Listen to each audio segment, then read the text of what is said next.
આ હું જોઉં છું ને એટલે મને એમ થાય કે કોઈ પણ સમસ્યા આનાથી મોટી નથી. એટલે મને આમ હિંમત રહે છે આમ અંદર. હવે આ બેયનો સંબંધ છે, આની પત્ની છે ને આનો પતિ છે, એમાં કઈ સિક્રેટ છે? બધાની સામે પરણ્યા છે, બધાને ભેગા કર્યા હતા, 550 માણસને જમાડ્યું હતું, મોટી જાડેરી જાન કાઢી હતી, જમવામાં બટેટા વડા ઘટ્યા હતા. હવને ખબર,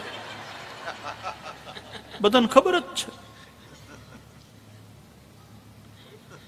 એમાં સિક્રેસી જેવું કઈ નથી. આની પત્ની છે અને આનો પતિ છે, હવ જાણે છે. અને વળી ન જાણતા હોય તો આવડિયા પાછી કેતી ફરે, meet my husband, my better half. એક ભાઈ તો પોતાની પત્ની જ્યાં લઈને પાર્ટીમાં જાય ને કે આ મારું જોખમ, એમ કહીને ઇન્ટ્રોડ્યુસ કરાવતા. બોલો, એ કે મીટ માય જોખમ. એક જણો છે ને કાંઈક પણ થાય એટલે વારે વારે આમ ખિસ્સામાંથી પાકીટ કાઢીને આમ ખોલે ને પછી આમ જુએ ફોટો. એટલે એક ભાઈએ પૂછ્યું કે કાંઈ પણ તકલીફ થાય, કાંઈ પણ સમસ્યા આવે, કાંઈ પણ પ્રશ્ન આવે એટલે તમે તરત પાકીટ કાઢીને આ ફોટો જો. કોનો ફોટો છે? તો કે મારી પત્નીનો. ઓહો, એ કે તમને આટલા ઇન્સ્પાયર કરે છે? સોર્સ ઓફ ઇન્સ્પિરેશન લાગે છે? તો કે નહીં, આ હું જોઉં છું ને એટલે મને એમ થાય કે કોઈ પણ સમસ્યા આનાથી મોટી નથી. એટલે મને આમ હિંમત રહે છે આમ અંદર. હું આમ એક જજ,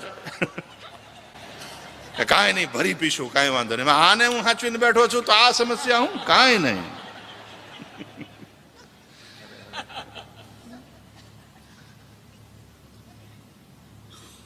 એમાં ખાનગી શું છે? આ પતિ છે, આ પત્ની છે, આની એમાં ખાનગી કઈ નથી, પણ બંનેના નાતામાં અંગત ઘણું બધું છે. અને પ્રેમમાં હોય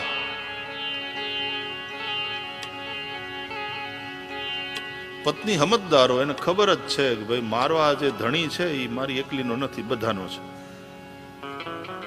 એના મા બાપનો એ દીકરો છે, એની બહેનોનો એ ભાઈ છે,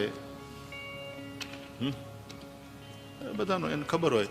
પણ પછી એક સમય એવો આવે એટલે એમ કે તમારે 10:30 થાય ને એટલે બેડરૂમમાં વયું આવવાનું. અને પછી એનો પોતાનો સમય હોય, એમાં એને ઈ માત્ર ને માત્ર પોતાનો રહે આવી ઈચ્છા હોય. સ્વાભાવિક છે ને, પત્ની છે. બાકીના સમયમાં એ પોતાના પતિના ઘરનું ધ્યાન રાખતી હોય, પણ પછી એને પતિનો સમય જોતો હોય. પતિને પણ એવું થાય કે ભાઈ તું બરાબર છે, આની તું વહુ છે, મારા છોકરાની તું માં છે, બધું બરાબર. પણ એટલે પછી એ સમય ઘરે ન મળતો હોય ને તો બે જણા ફરવા વ્યા જાય, પછી કે let us have quality time. હા, ક્વોલિટી ટાઈમ.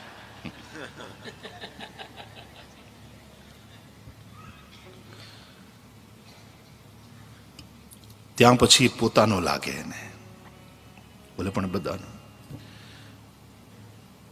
એમ આપણે ગામમાં મંદિર હોય ને તો ત્યાં ગામમાં મંદિરમાં ભગવાન હોય જ, અને આપણે ત્યાં જઈએ મજા આવે, કારણ કે ત્યાં અનેક લોકો ભેગા થયા હોય, જન્માષ્ટમીનો ઉત્સવ થતો હોય અને ભીડમાં આનંદ આવે, ઉત્સવમાં આનંદ આવે.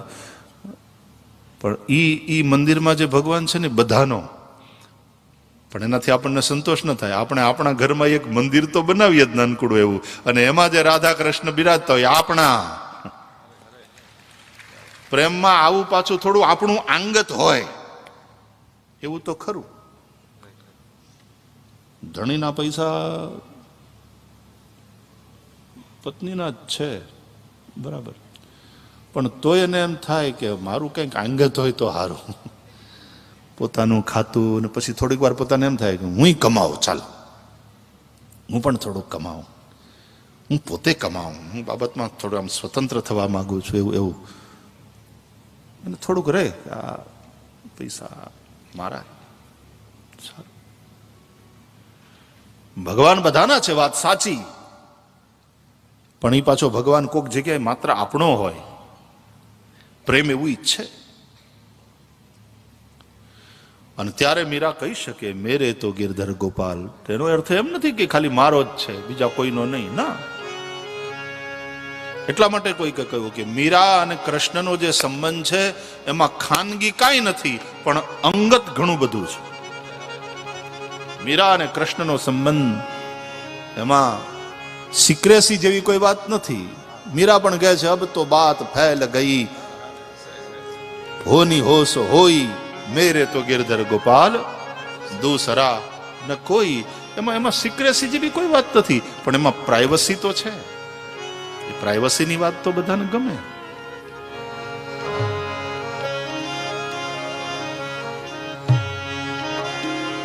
ये दिल और उनकी निगाहों के साए.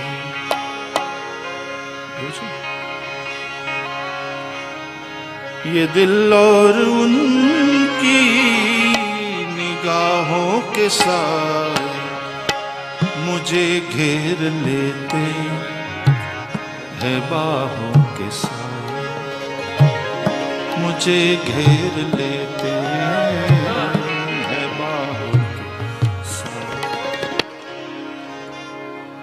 હાંડિયો વયો જાય પાછો, તમે ઓલે ચડાવો મને.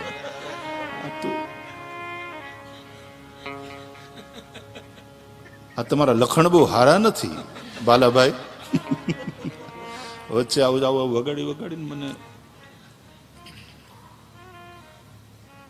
ઓલા સિગ્નલ પાડવા વાળા હોય ને, હાંધા વાળા કે શું કે, એ આમ કરે ને તો ગાડી આમ જવાની હોય ને બદલે જો બદલી રાખી આમ વહી જાય. ગાડીને બીજું કઈ ગતિ જોઈ છે એને બીજું કઈ ઓલું હોય નહીં, એની દિશા તો ઓલા નક્કી કરે.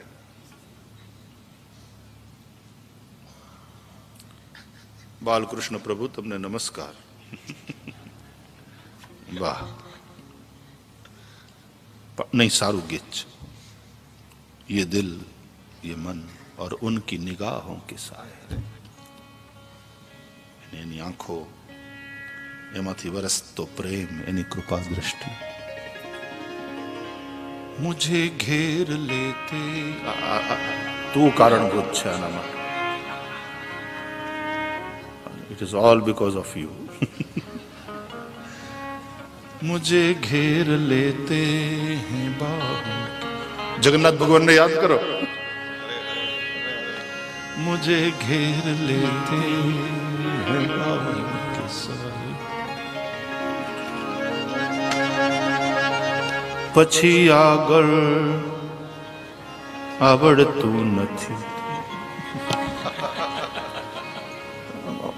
મને આટલું જ આવડે, પણ એ બધા મુખડા મગજમાં રમતા હોય. તમને એ વાત તો છે જ. એ વખતના ગીતો બધા અમર ગીતો.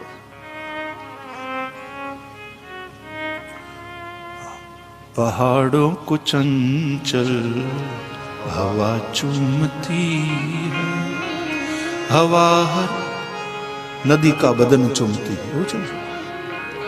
જાઓ દો, આપણું કામ નહીં. આપણું કામ હાંડિયાને બેહાડો, હાંડિયાને પાછો બેહાડો, આપણે ઉતરી જઈએ. मानना तो पड़ेगा, चीज है कुछ. क्या बात है. वाह, શું મેલોડી અને શું શબ્દો હોય. વાહ. હમણાં કહું ને તો હમણાં તુષારભાઈ આખું લખીને આપી દે મને ગાવું હોય. અમારી પાસે ગૂગલ છે, નોખી નોખી સાઇટ છે, અમે તરત ગૂગલ કરીએ એટલે આવી જાય.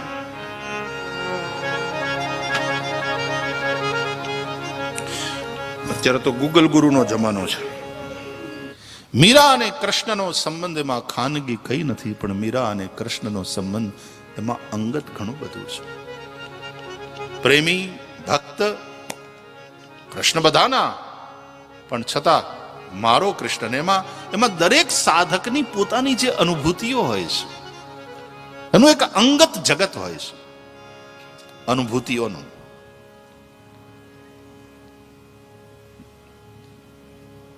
તો બધાએ કહ્યું કે ના, બહુ સરસ છે વૈકુંઠ, બરાબર, પણ અમને તો વ્રજ વાલું છે. અને એમાં એનું એક બીજું કારણ કે વ્રજમાં નિત્ય સંયોગ છે.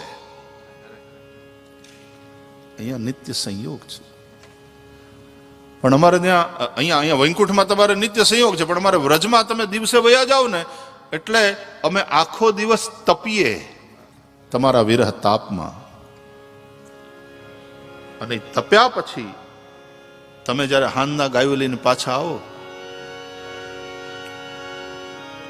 દિન પરીક્ષયે નીલ કુંતલા,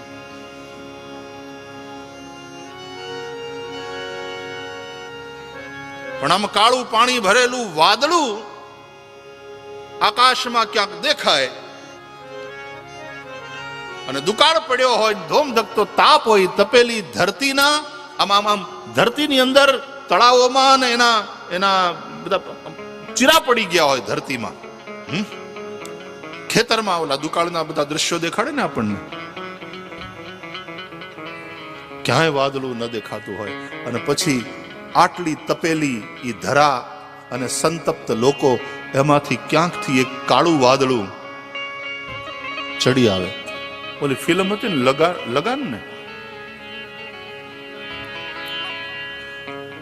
કેવા તપેલા લોકો, કેવી કેવી પ્રાર્થના થતી હતી. ઓ પાલનહારે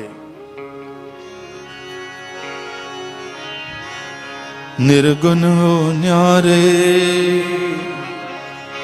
तुमरे बिन हमरा कौन नहीं। ओ पालनहारे निर्गुण हो न्यारे, तुमरे बिन हमरा कौन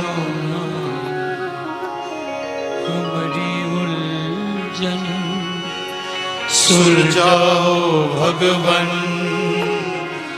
तुमरे बिना हमारा कौन नहीं।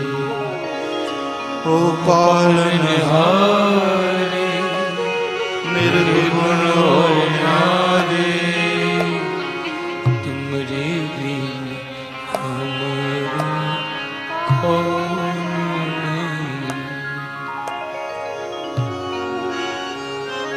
મેં જોઈ એ મૂવી, પછી એમાં ઓલું કાળું વાદળું જયારે ચડી આવે અને પછી જે છાંટા પડે, તપેલી ધરતીની માથે કાળા વાદળામાંથી થતી વૃષ્ટિના પહેલા છાંટા પડે અને પછી જે એક સુગંધ આવે, દુનિયાનું કોઈ અત્તર એની બરાબરી ન કરી શકે. દુનિયાનું કોઈ પરફ્યુમ એની તુલનામાં ના આવી શકે. અને ખરેખર જે સાધક તપ્યો હોય બહુ, અને પછી કૃષ્ણની અનુભૂતિનો અવસર આવે અને એની કૃપાના જે છાંટા પડે તપેલા હૈયા ઉપર, એ અનુભૂતિની ક્ષણ આવે.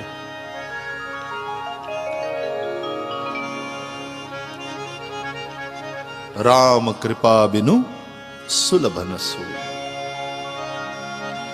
યમે વેશ વૃણુતે તેન લભ્ય. અને પછી જયારે એની કૃપાના છાંટા પડે અને એ તપેલી ધરતી ઉપર પડેલા કૃષ્ણ રૂપી મેઘના કૃપાના છાંટા, અને પછી જયારે એ ચરિત્રમાંથી સુગંધ આવે, એ સુગંધ મીરાની નોખી, એ ચૈતન્યની નોખી, એ તુકારામની નોખી. એક સુગંધ છે આ દરેક ચરિત્રની. પહેલા મેઘ પછી ધરતીમાંથી ઉઠતી જે સુગંધ છે, એવી રીતની આ બધા ચરિત્રોની જે સુગંધ છે.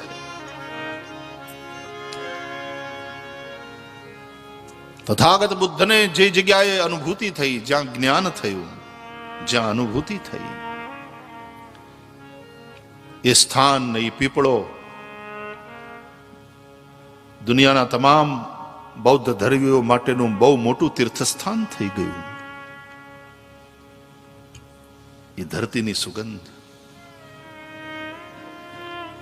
વ્યાસ ભગવાને જે સરસ્વતીના પશ્ચિમ કિનારે શમ્યાપ્રાસ નામના પોતાના આશ્રમમાં તપ્યા પછી એ કૃપાની વૃષ્ટિના છાંટા પડ્યા અને પછી જે અનુભૂતિ થઈ, પછી જે એક સ્થિતિ બની વ્યાસજીની, એ જે સુગંધ, એ સ્થાન, એ સુગંધ, એનું નામ ભાગવત.